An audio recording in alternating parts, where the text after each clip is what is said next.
910 நாட்களுக்கு மேல உங்க மண்ணுக்காக போராடிட்டு இருக்கீங்க.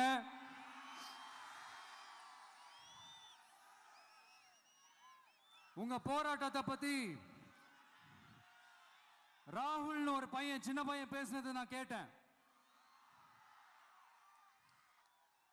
அந்த குழந்தையோட பேச்சு மனசு ஏதோ செஞ்சிருச்சு. உடனே உங்க எல்லாரையும் பார்க்கணும்னு தோணுச்சு, உங்க எல்லாரையும் கூட பேசி ஆகணும்னு தோணுச்சு. உங்க எல்லாரும் கூட நான் நிப்பேன், தொடர்ந்து நிப்பேன் சொல்லணும்னு தோணுச்சு.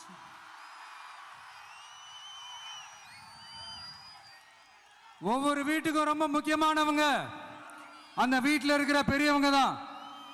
அதே மாதிரி தான் நம்ம நாட்டுக்கு ரொம்ப முக்கியமானவங்க உங்களை மாதிரி விவசாயிங்க தான். அதனால உங்களை மாதிரி விவசாயிகளோட காலடி மண்ணை தொட்டு கும்பிட்டு தான் என்னோட பயணத்தை தொடங்கணும்னு ஒரு முடிவோட தான் இருந்தேன். அதுக்கு சரியான இடம் இதுதான் எனக்கு தோணுச்சு.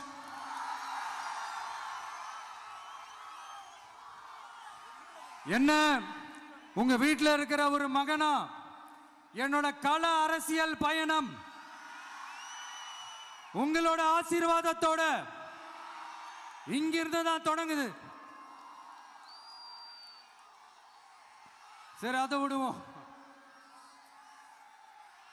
நம்மளுடைய முதல் மாநில மாநாட்டில் நம்ம கட்சியினுடைய கொள்கையை பத்திலாம் நான் எடுத்து சொன்னேன்.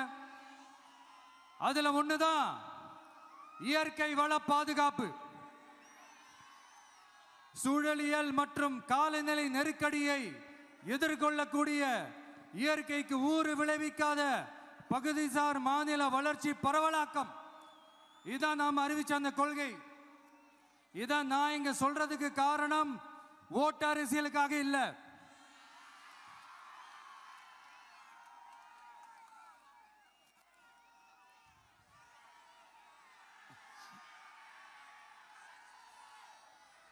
இன்னொரு தீர்மானம் அதே மாநில மாநாட்டில் நான் சொன்னேன். அது விவசாய நிலங்கள் பாதுகாப்பு கொள்கை தீர்மானம். அதுல காஞ்சிபுரம் மாவட்டம் பரந்தூரில் 1000க்கும் மேற்பட்ட ஏக்கர் பரப்பளவில் 13 நீர்நிலைகளை அழிச்சு சென்னையை நிரந்தரமாக வெள்ளக்காடாக்கும் திட்டத்தை ஒன்றிய மாநில அரசுகள் கைவிட வேண்டும் வலியுறுத்தின. அது மட்டும் இல்லாம இந்த மண்ணுக்காகவும் மக்களுக்காகவும் நம்ம விவசாயிகள் பாதிக்கிற இந்த திட்டத்துக்கு எதிராக சட்ட போராட்டம் நடத்தவும் தயங்க மாட்டோம்னு சொல்லியிருந்தோம். அதை இங்க உங்க முன்னாடி ரொம்ப ஸ்ட்ராங்கா வலியுறுத்துறேன். இந்த பிரச்சனையில நான் உங்களோட உறுதியா நிற்பேன். இன்னொரு முக்கியமான விஷயம், நம்மளை ஆண்டுகிட்டு இருக்கிற ஒன்றிய அரசுக்கும் மாநில அரசுக்கும் நான் சொல்லணும்னு நினைக்கிறேன். நான் இங்க வளர்ச்சிக்கு எதிரானவெல்லாம் கிடையாது. ஏர்போர்ட்டே வரக்கூடாதுன்னு நான் சொல்லல, இந்த இடத்துல வரக்கூடாதுன்னு நான் சொல்றேன். இதை நான் சொல்லலன்னு வைங்களேன், இவன் வளர்ச்சிக்கு எதிரானவன் அப்படி இப்படின்னு சொல்லி ஒரு கதையை கட்டி ஆரம்பிச்சிருவாங்க. சரி, நமக்கு அதை பத்திலாம் கவலை இல்லைன்னு வைங்க. எல்லாத்துக்கும் மேல இன்னைக்கு இந்த பூமியில வாழ்ற எல்லா உயிரினங்களோட இருப்பையும் புவி வெப்பமயமாதல் பயமுறுத்திட்டு இருக்கு. அதனுடைய ரிசல்ட் தான் ஒவ்வொரு வருஷமும் இந்த மழை காலத்துல வெள்ளத்துல சென்னை சிட்டி எப்படி தத்தளிச்சுக்கிட்டு இருக்கிறது நம்ம பார்க்கிறோம். இப்போ ரீசன்ட் டைம்ல எடுத்த ஒரு அறிவியல் ஆய்வுல இப்படி ஒவ்வொரு வருஷம் சென்னையில வர ஃப்ளட்டுக்கு காரணமே இங்க இந்த சுற்றுவட்டார பகுதியில் இருக்கிற சதுப்பு நிலங்களை நீர்நிலைகளை அழிச்சது தான் சொல்லுது. இப்படி ஒரு சூழல் இருக்கும் போது 90% ஆஃப் விவசாய நிலங்கள் 90% ஆஃப் நீர்நிலைகளை அழிச்சு இங்க அந்த பரந்தூர் விமான நிலையத்தை கொண்டு வரணும்னு எடுக்கிற அந்த முடிவை எந்த அரசா இருந்தாலும் அது மக்கள் விரோத அரசா தான் இருக்க முடியும்.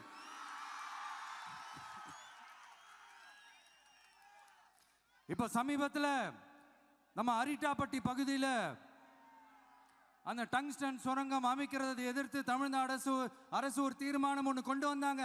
அதை நான் மனப்பூர்வமாக வரவேற்கிறேன். ஆனா அதே நிலைப்பாட்டை தானே இங்க நம்ம பரந்தூர் பிரச்சனையிலையும் எடுக்கணும்.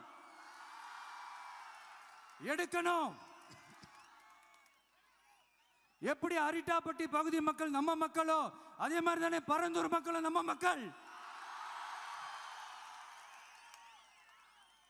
அப்படித்தானே ஒரு அரசாங்கம் யோசிக்கணும். ஆனா அப்படி செய்யலையே. ஏன் செய்யல? ஏன்னா இந்த விமான நிலையத்தையும் தாண்டி இந்த திட்டத்தில் அவங்களுக்கு ஏதோ ஒரு லாபம் இருக்குது.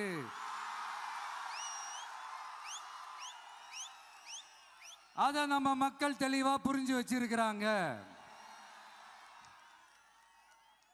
நம்மளுடைய ஆட்சியாளர்களுக்கு ஒரு சில கேள்விகள்.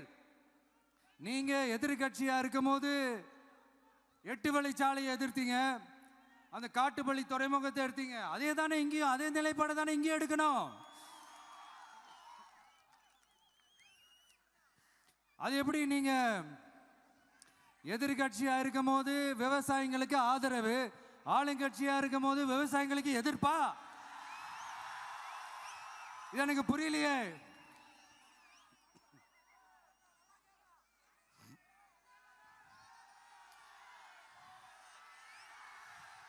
அதனால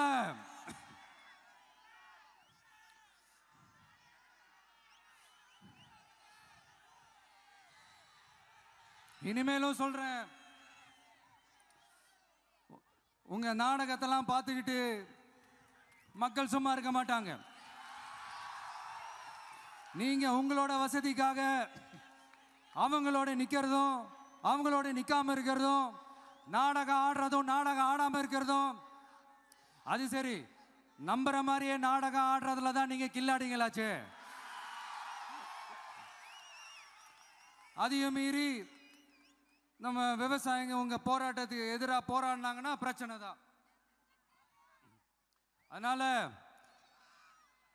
இனிமேல் உங்க நாடகத்தை பார்த்துக்கிட்டு மக்கள் சும்மா இருக்க மாட்டாங்க. உங்களோட இந்த விமான நிலையத்துக்காக நீங்க ஆய்வு செஞ்ச இடத்தை மறு ஆய்வு செய்யணும்னு ஒன்றிய அரசுக்கும் மாநில அரசுக்கும் நான் கேட்டுக்கிறேன்.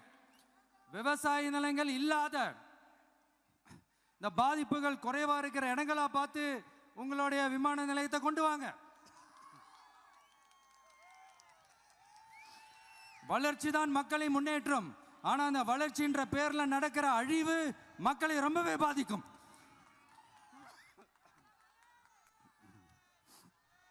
நீங்க எல்லாரும் உங்களுடைய ஊர் கிராம தேவதைகளான கொல்லமெட்டால் அம்மன் மேலையும் எல்லை அம்மன் மேலையும் ரொம்பவே நம்பிக்கை வச்சிருக்கீங்கன்றது எனக்கு தெரிஞ்சது.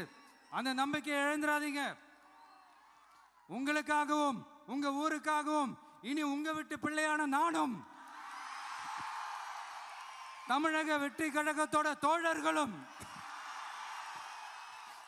சட்டத்துக்கு உட்பட்டு எல்லா வழிகளிலும் உங்களோட உறுதி அனுப்பேன்.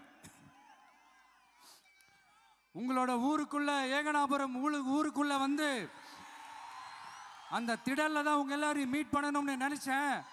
ஆனா எனக்கு பர்மிஷன் கிடைக்கல. இங்க தான் பர்மிஷன் கொடுத்தாங்க. நான் ஏன் ஊருக்குள்ள வரணும்னு தடையின்னு எனக்கு தெரியல.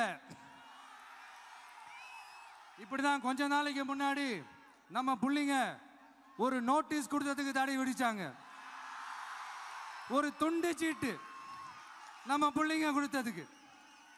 அது ஏன்னு எனக்கு புரியல.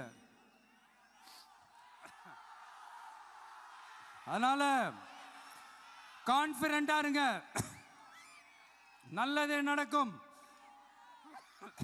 வெற்றி நிச்சயம். மீண்டும் சந்திக்கும் வரை நன்றி, வணக்கம்.